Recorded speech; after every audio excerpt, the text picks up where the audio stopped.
तिरिया से राज छिपे न छिपाए, तिरिया से राज ना छिपे। स्टोरी। एक पति पत्नी का आपस में बहुत प्रेम था। दोनों एक दूसरे पर पूरा विश्वास करते थे, यहाँ तक कि पति ने अपनी पत्नी के प्रेम के आगे पूरे परिवार को दरकिनार कर दिया था। पत्नी के लिए वह घर के सब लोगों से लड़ लेता था। वह जानता था कि उसके माता पिता कितने सीधे और सच्चे हैं, लेकिन जब कोई मौका आता तो पत्नी का ही पक्ष लेता था। भाई से अच्छे संबंध होने के बाद भी वह कोई विशेष बात उसे नहीं बताता था, अपनी पत्नी को सब कुछ बता देता था। एक दिन वह घूमता हुआ गांव के एक अनुभवी व्यक्ति काका के पास गया। काका बहुत अनुभवी व्यक्ति थे और उसके पिता के पक्के दोस्त थे। दोस्त तो अब भी थे, लेकिन पहले जैसा घूमना फिरना उठना बैठना नहीं हो पाता था।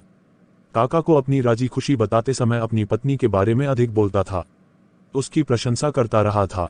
उसने यह भी बताया कि जो भी राज की बात होती है पत्नी से छिपाता नहीं है। विश्वास के मामले में उसने पूरे परिवार को शक की नज़र से देखना शुरू कर दिया था। जब वह सब कुछ बताकर थक गया तब काका ने कहा, जो तुम सोच रहे हो वह सही नहीं है। अपनी पत्नी के बारे में तुमको जरूरत से ज्यादा विश्वास है। किसी समय परीक्षा लेकर देखो, फिर पता चलेगा कि कौन कितनी राज की बात छिपा सकता है। मैं यह नहीं कह रहा कि तुम्हारी पत्नी का प्रेम सच्चा नहीं है।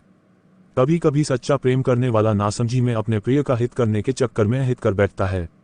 सारी बात सुनकर वह अधीर हो उठा। उसने जल्दी से जल्दी पत्नी की परीक्षा लेनी चाहिए। उसने काका से कुछ करने के लिए पूछा तो काका ने उससे एक नाटक रचने को कहा और उसे विस्तार से समझा दिया। एक दिन रात के समय वह एक कटा तरबूज अंगोछे में लपेटे हुए लाया। उसकी पत्नी ने देखा अंगोछे से टपक टपक कर ताल बूंदें गिर रही हैं। वह अपनी पत्नी से बोला, देख किसी से कहना मत, मैंने एक आदमी का सिर काट लिया है। इसे छिपाना है, नहीं तो मुझे सिपाही पकड़ लेंगे और मुझे फांसी की सजा मिलेगी।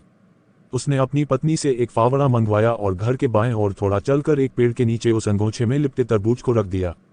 वहीं उसने एक गड्ढा खोदा और उसमें उस तरबूज को अंगोछे सहित गाड़ दिया। ऊपर से मिट्टी डालकर वह जगह समतल बना दी।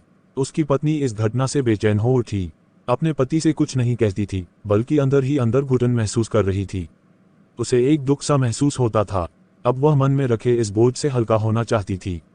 एक दिन उसने अपनी पक्की दोस्त पड़ोसन को यह बात सुना दी और कहा, देख बहन, किसी से कहना मत, नहीं तो मेरे पति को फांसी हो जाएगी। उस महिला को भी वह बात नहीं पची।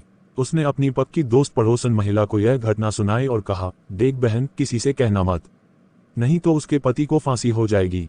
इसी प्रकार एक ने दूसरे से, दूसरे ने तीसरे से, तीसरे ने चौथे से कहा और फिर यह खबर पूरे गांव में फैल गई। बहुत सी औरतों ने यह घटना अपने आदमियों से भी कही। एक दिन ऐसा आया जब यह खबर इलाके के थाने में पहुंच गई। फिर क्या था, सुबह तड़के दरोगा और सिपाही उसके घर जा पहुंचे। जब गांव वालों को पता चला तो गांव के तमाम लोग आए। काका भी उसके घर पहुंच गए थे। दरोगा ने सबसे पहले उसकी औरत को धमकाकर पूछा, बता तेरे आदमी ने सिर कहाँ गाड़ा है, नहीं तो तुझे फांसी हो जाएगी। उसने डर के मारे वह स्थान इशारा करके दिखा दिया। जब उस स्थान को खोदा गया तो अंगोछे में लिपटा हुआ एक कटा तरबूज निकला। जब उसके आदमी को डांटा गया तो उसने पूरी घटना कह सुनाई। काका ने भी कहा कि इसने अपनी पत्नी की परीक्षा लेने के लिए यह किया था।